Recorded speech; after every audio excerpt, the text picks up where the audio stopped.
Son cerca de las... ¿Qué hora es? 9. 9:15. ¿Estás seguro? 9:15. Entonces ya se durmió todo el mundo. Ay, ¿cómo crees? Ya activé, ya puse en vivo y no hay ¿Nadie? nadie. ¿Nadie? Estoy muerta para las redes sociales. Nadie se conecta cuando yo estoy en las redes sociales. No es cierto, ahí empezaron a entrar. Estoy igual que el Box y la Diva. Aniquilada socialmente. Ven, Boxy, ven a saludar, porque hay gente que te quiere ver. Ven, te lo juro, ven. Ven. Hola, hola, ¿cómo están?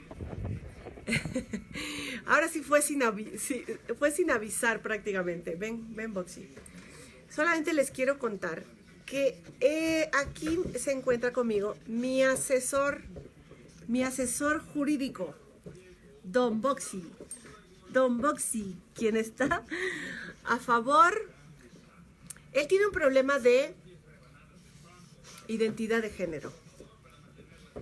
Tiene problemas de identidad. Él cree que es un gato. Y como estamos en la onda de la diversidad, si quiere ser gato, que sea gato. Yo dejo que sea gato. También tengo amigos que se sienten chipocludos, entonces tiene un problema ahí de identidad de chipocludos. Tengo una conocida que se cree que es el poder legislativo porque dice que ella creó una ley, que ella la hizo, que ella es la creadora de un ordenamiento jurídico, entonces también tiene un problema de identidad. ¿Cómo les va? Blanca, saludos, maestra desde Barrientos y la Barra de las Américas, saludos. Gustavo Ledesma, diga nombres, dice. Siempre me andan echando a pelear, ¿eh?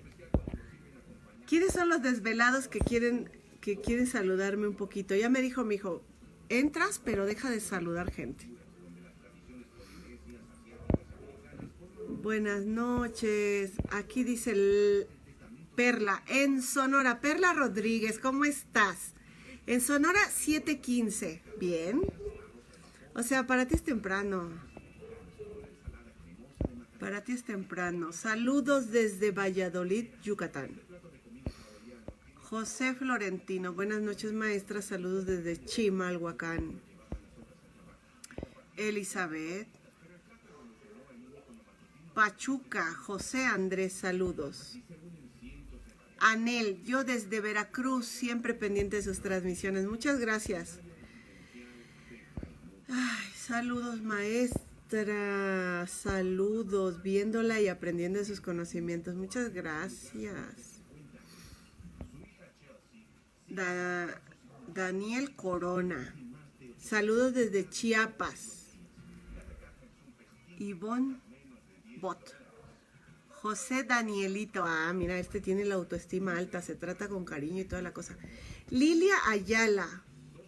Alfredo Ríos. Ánimo, maestra. Saludos desde San Fernando. Saludos desde Jalisco, dice Aarón, maestra guapa. Gracias. Voy a ir a Guadalajara. Yo creo que a finales de julio tenemos un juicio allá. Luz María Escudero, ay, mi amiga, Poza Rica, Veracruz, saludos, maestra preciosa, ay, igualmente. Juan Herrera, desde Ciudad Victoria, hola, maestra, buenas noches, ¿cómo está usted? Además de siempre tan hermosa, muchas gracias.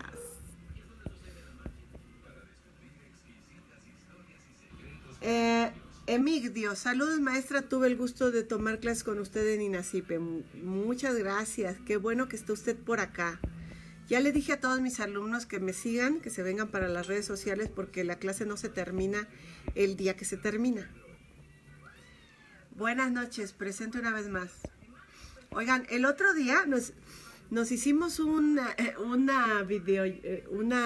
transmisión en vivo que duró aproximadamente como 1 hora y media. Y la mitad creo que fue de andar mandando saludos. Yo no dejo de mandar saludos. Barrera García, ¿cómo estás, amigo? Mili Díaz 10. Vero, saludos desde Baja California Sur. Guadalupe, desde Chimalhuacán. Mariana García, desde el SEM de Amecameca. Saludos desde Puebla, dice Mili. Bueno, voy a tratar de no hacer lo que hago siempre, que es andarlos desvelando. Pero como ahorita vine a ver mi capítulo, yo miro un capítulo de 90 días, todo en 90 días en un programa de televisión. Y como ya lo vi, ya está repetido, dije, no, pues ya, ni al caso. Y luego me cancelaron una cita que tenía en Seido para ver lo de otro asunto. Así que me regalaron un poquito de break para platicar con ustedes. Estoy que voy a pasar por mis libros. Nos necesitamos ver. Te juro por Dios que yo aquí los tengo, ¿eh? No vayas a pensar, como es tu costumbre, que yo me ando volando tus libros. Mira, aquí tengo tu libro y aquí está el otro. ¿Y desde cuándo estamos en que te los voy a entregar? Bueno, rapidito, solamente porque tenía la inquietud de platicar con ustedes. Recordarán que en la última transmisión yo les había dado a elegir 3 temas. En ese momento habíamos dicho que podíamos platicar de la conducta, la omisión, ¿no? La comisión por omisión u omisión impropia, ¿no? En aquel momento yo les di a elegir 3 temas. El primero era la comisión por omisión, que la abordamos en la clase anterior. La segunda era que si hablábamos sobre la declaración de la víctima, si realmente constituía una pieza fundamental. Esto surge a colación, a consecuencia de que en muchas audiencias los jueces hacen esta referencia. La declaración de la víctima es pieza fundamental. La declaración de la víctima es fundamental para determinar que el hecho en apariencia de delito, en grado de probabilidad ocurrió. La declaración de la víctima sustenta prácticamente toda la investigación de la Fiscalía. Y pareciera que estamos o se está sobreevaluando o sobrevalorando esa declaración que da la víctima. Yo tomo como referencia que una tesis, esa tesis me da a mí unos parámetros. La tesis, les voy a decir el número de registro que lo tengo por aquí anotado, es la 2013-259. La tesis 2013-259.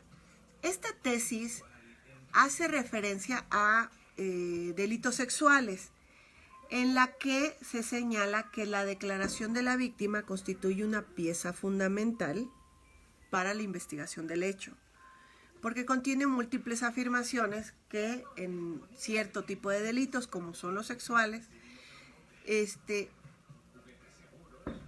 resulta que no se cuenta muchas veces, o se habla de que se tratan de hechos de realización oculta, y por lo tanto la información de la víctima se convierte en una pieza verdaderamente sustancial. Pero quiero señalar que cuando los jueces mencionan esto en la gran mayoría de las audiencias, no toman en cuenta que hay 3 condiciones necesarias para tener esa estimación sobre la declaración de la víctima. Perdón. ¿En qué consiste esos parámetros que nos da esta tesis? Fíjense, la tesis sí reconoce, en efecto, que la declaración de la víctima constituye una información fundamental, un dato de prueba fundamental, una serie de afirmaciones que se resultan fundamentales. Pero agrega, y esta es la parte que me importa a mí, siempre que, y ese siempre que me dice, la declaración de la víctima es pieza fundamental, siempre que, lo cual implica que la declaración de la víctima por sí sola no constituye un dato de prueba fundamental, sino que está sujeto a las siguientes condiciones. Siempre que sea verosímil, siempre que se encuentre corroborada con otros indicios y siempre que no encuentre elementos de contradicción. Por lo tanto, vamos a analizar estas tres condiciones que convierten a la declaración en una pieza fundamental o no. En cuanto a que sea verosímil, ¿cuáles son los elementos que yo podría considerar que resultan sustanciales para hacer creíble la declaración de la víctima? ¿Por qué? Porque la verosimilitud significa que la información que se está brindando esté muy próxima a lo que en verdad ocurrió, muy cercana a lo que en realidad sucedió.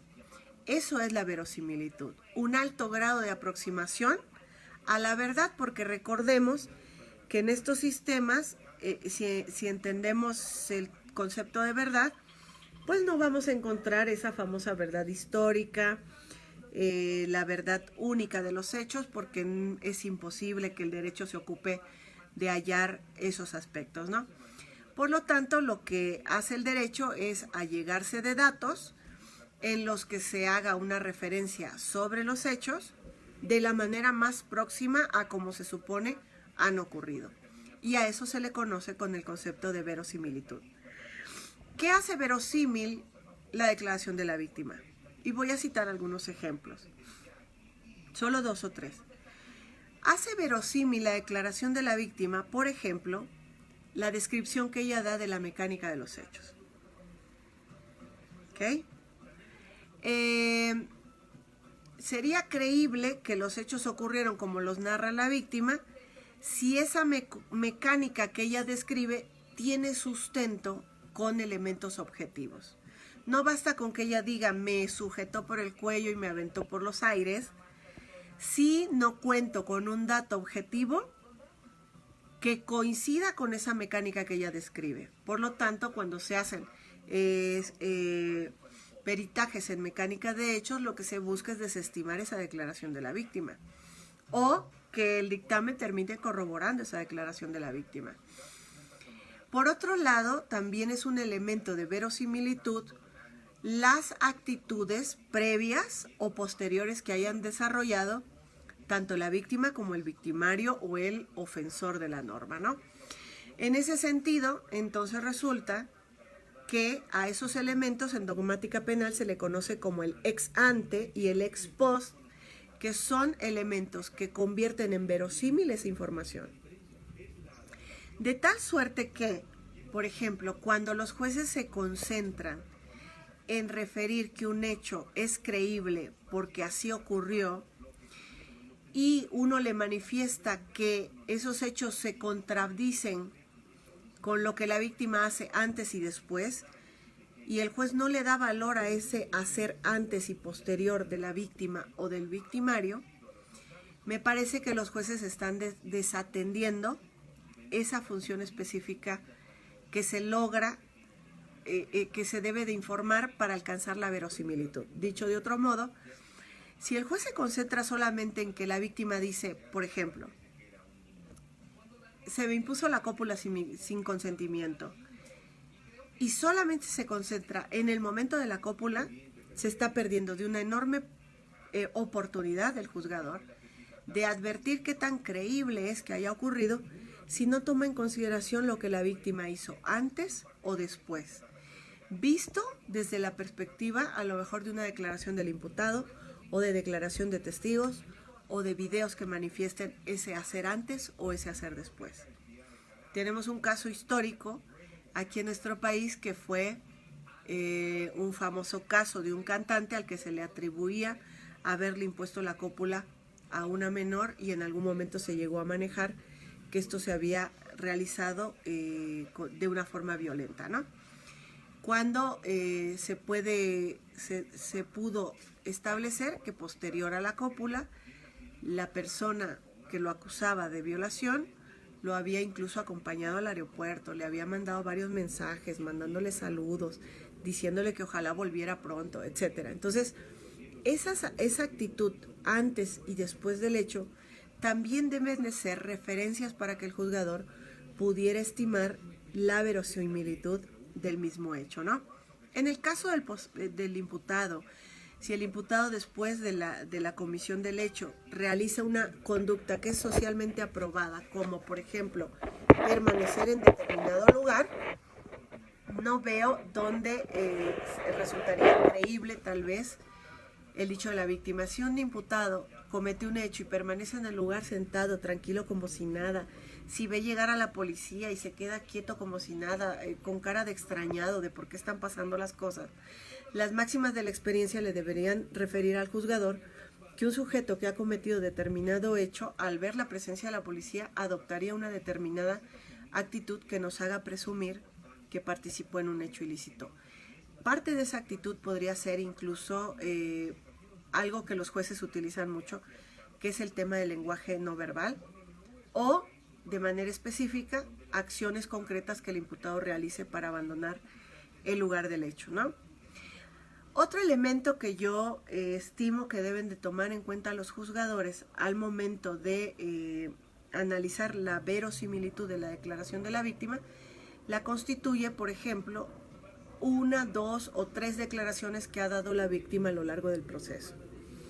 Si en una primera declaración la víctima manifiesta un hecho de una determinada manera, con posterioridad lo refiere de otra, y no me refiero al momento sustancial de la comisión, sino que incluso el contexto en el que se desarrolla la conducta. Lo informa de una manera en una primera declaración y lo informa de otra manera en otra declaración, también serían herramientas que harían inverosímil esa información aportada por la víctima. Por lo tanto, tenemos que buscar datos para evidenciar cómo la víctima fue cambiando esas versiones o fue diciendo algo distinto en cada una de ellas. Ahora, esa declaración primigenia, anteriormente en el sistema tradicional, se le daba una